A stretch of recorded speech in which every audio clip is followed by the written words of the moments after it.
Corny Bill Henry Lawson, his old clay pipe stuck in his mouth, his hat pushed from his brow, his dress best fitted for the South. I think I see him now.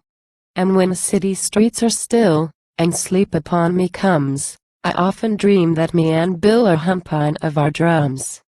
I mind the time when first I came a stranger to the land, and I was stumped, and sick, and lame when Bill took me in hand.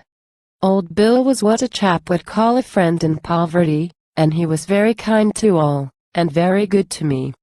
We'd camp beneath the lonely trees, and sit beside the blaze, a nursing of our weary knees, a smoking of our clays.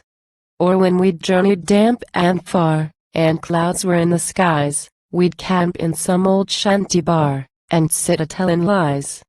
Though time had writ upon his brow and rubbed away his curls, he always was, and maybe now, a favorite with the girls.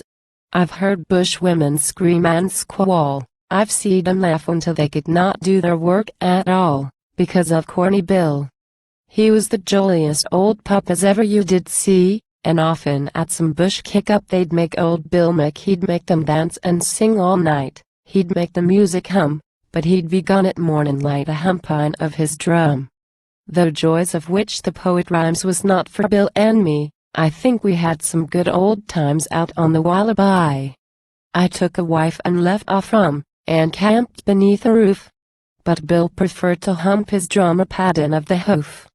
The lazy, idle loafers what in Tony House's camp would call old Bill a drunken soot, a loafer, or a tramp. But if the dead should ever dance, as poets say they will, I think I'd rather take my chance along of Corny Bill. His long life's day is nearly o'er, its shades begin to fall. He soon must mount his bluey for the last long tramp of all. I trust that when, in bush and town, he's lived and learned his fill, they'll let the golden slip rails down for poor old Corny Bill.